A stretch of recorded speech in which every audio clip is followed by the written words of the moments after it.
So earlier this year, I ended a relationship and cut off an engagement from a great man.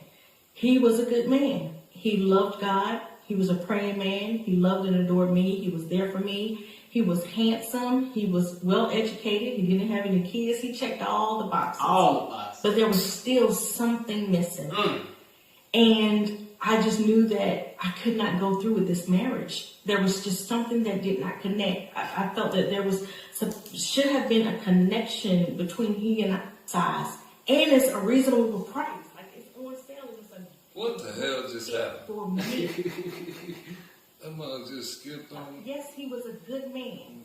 We're asking a whole bunch of questions that engagement, and it was so difficult because he was not good. So earlier this year, I ended a relationship and cut off an engagement from a great man. He was a good man.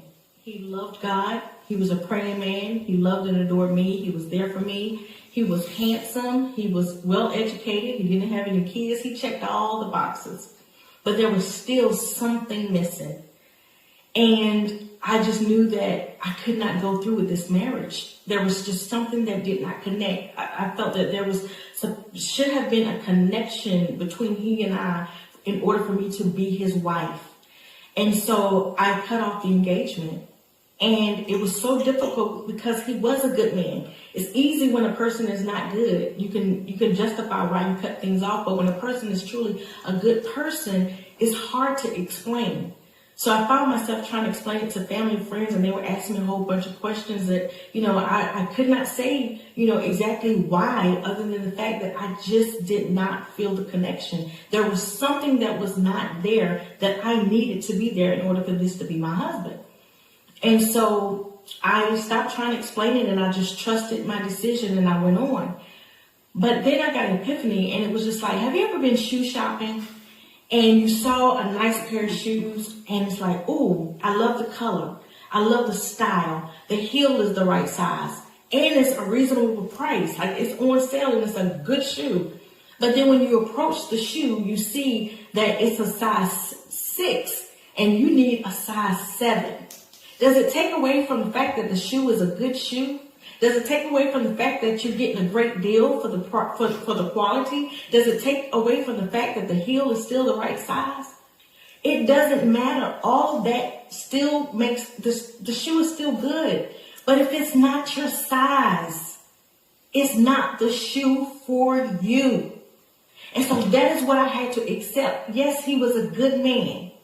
But what that feeling was is that he was not a great fit for me.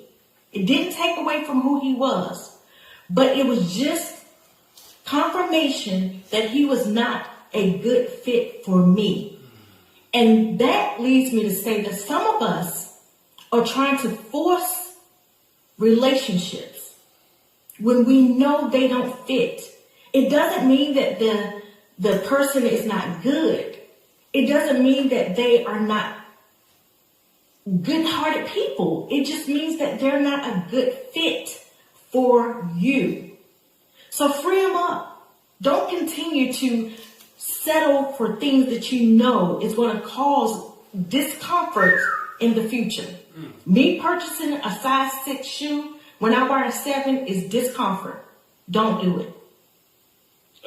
You want to go first, right? My bad for making you sit through that whole show. Man, I'll go first. Yeah, please, man. Oh, my goodness. All right, so let me get something on that first part I want to hear.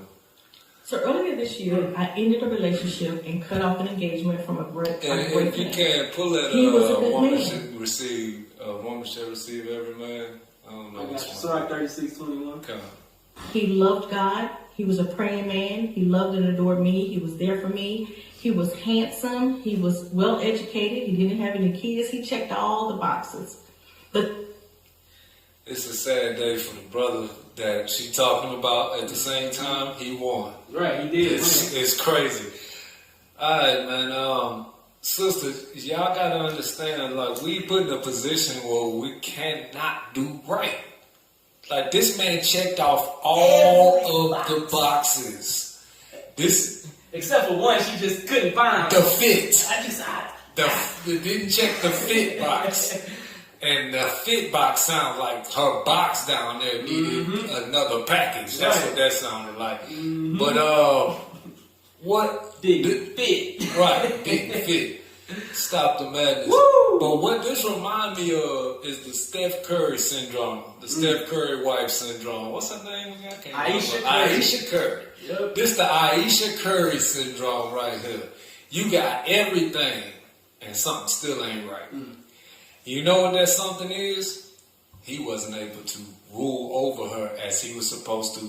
He was allowing her to make too many decisions, and that's why everything was so perfect for her. Right. She just couldn't figure it out. Couldn't figure it out. What it is he wasn't controlling the relationship. He wasn't dominating the relationship. He was following her. But the thing is, even if he's doing that, in America, the woman has been programmed to find a problem with the situation. Oh, it's too nice. Oh, no, this feels good. Oh, no, something must be wrong. Right. Something gotta be wrong. I gotta do a background check on this nigga or something. It's like they've been programmed, our sisters have been programmed to look for an issue no matter what. It don't matter how good it is. Again, like we said before, women in this country are the only entities on earth, of course other white countries, are the only entities on earth that say that a person was too nice and that's the reason why they don't want to be around them or don't want to be with them. Every other entity being nice to them is a good thing. Right. Except the woman that's a feminist and been taught in America that she's supposed to be ruling. And it's funny because that don't even go together. You calling yourself a feminist and you thinking you on top and girl power and all this, and then a nigga come and be extra nice to you, he's still wrong. It's nothing, literally nothing we can do to keep our families, and that's the reason again why we are doing this. So you can understand, without God, it's a ticking time clock on your relationship. Straight up. It's a ticking time clock. It's a ticking time bomb on your relationship that's soon going to end. And I know you don't believe me. You don't want to hear that. But if your woman is not in full subjection, your relationship has a time on it. Yep. And your relationship is in sin and wicked as hell in God's eyes. It don't matter how much y'all go to church. You can go to church 50 times a week.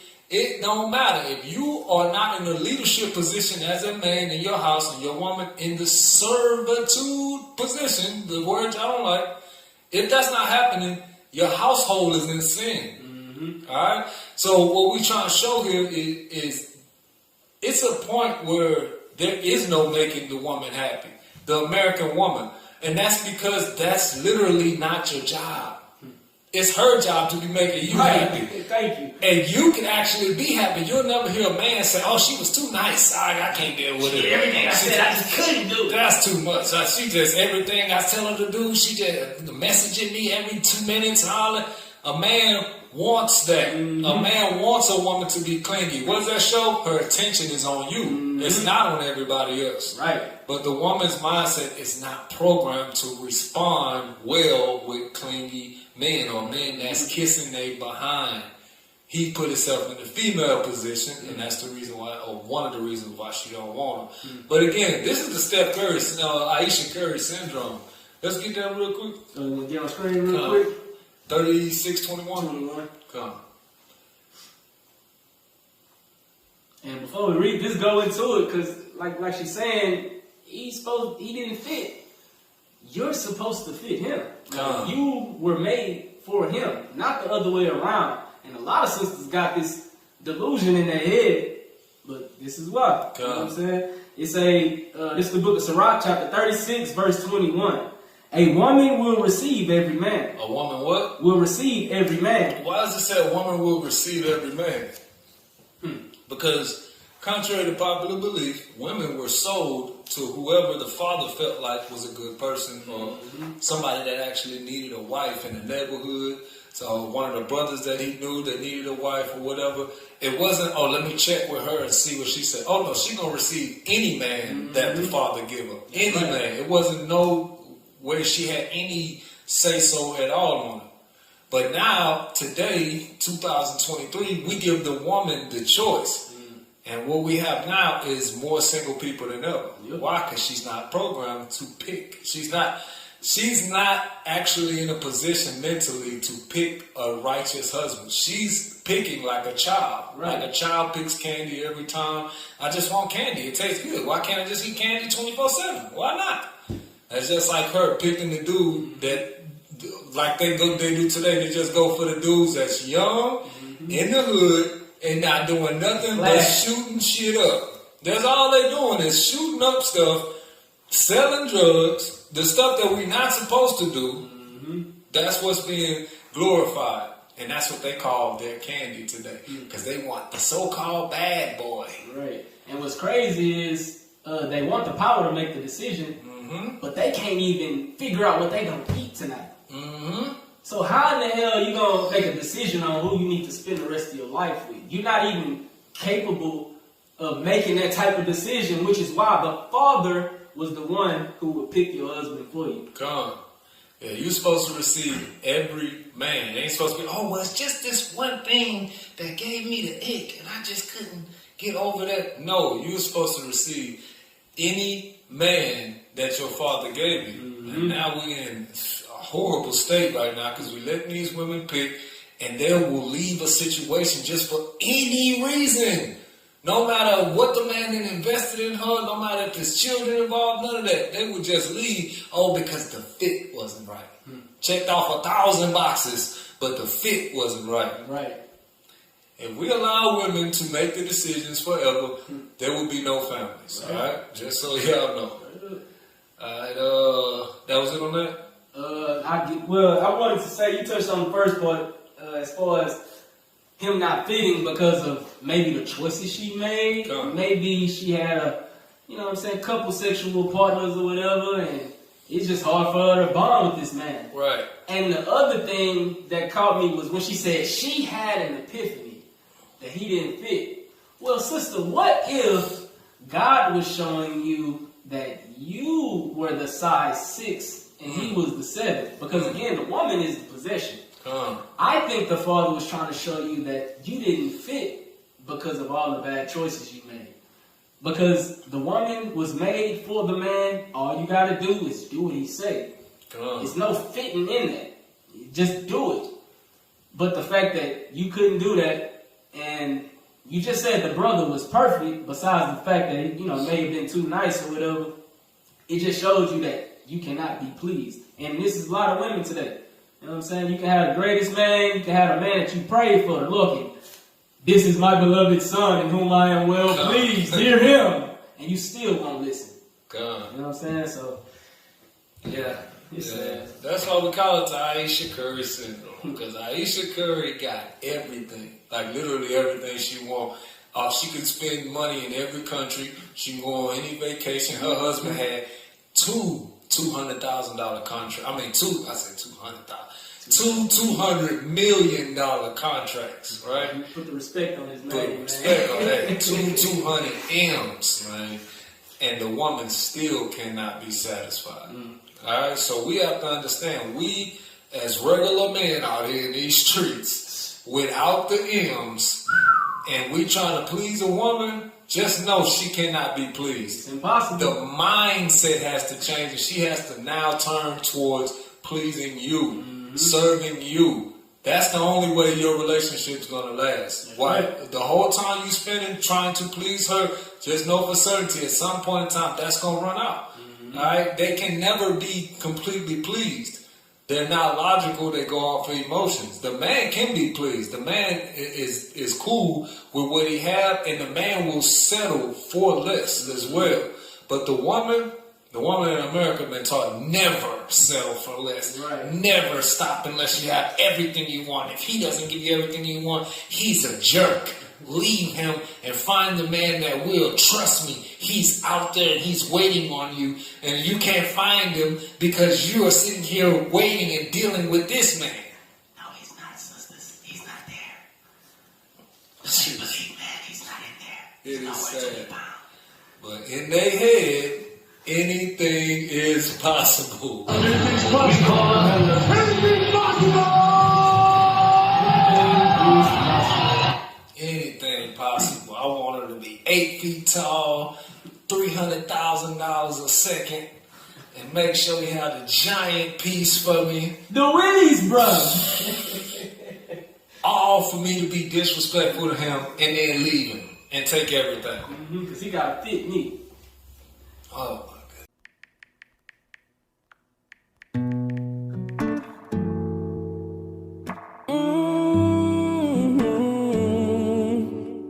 Yeah, yeah. In your arms, yeah.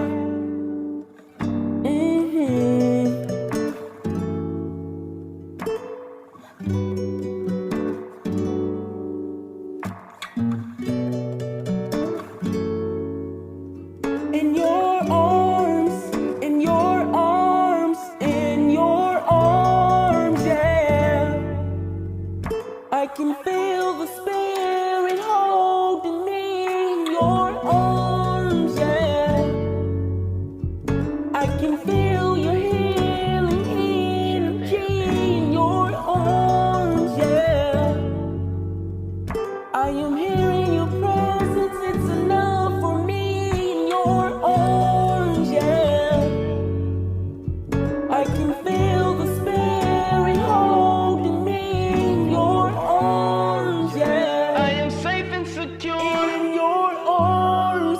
I am protected from me in your arms. No weapon formed against me. In your arms is where I trust you to defend. In your arms is my covering from tempest. In your arms is where I find my redemption. In your arms I am safe and secure. In your arms I am protected from evil. In your arms no weapon formed against me. In your arms is where I trust you defend. In your arms is my covering from tempest. In your arms is where I find my redemption. In your arms, yeah. I can feel the spirit holding me in your arms, yeah. I can feel your healing energy in your arms, yeah. I am hearing your presence, it's enough for me in your arms, yeah. I can feel the spirit holding me in your arms, yeah. I can feel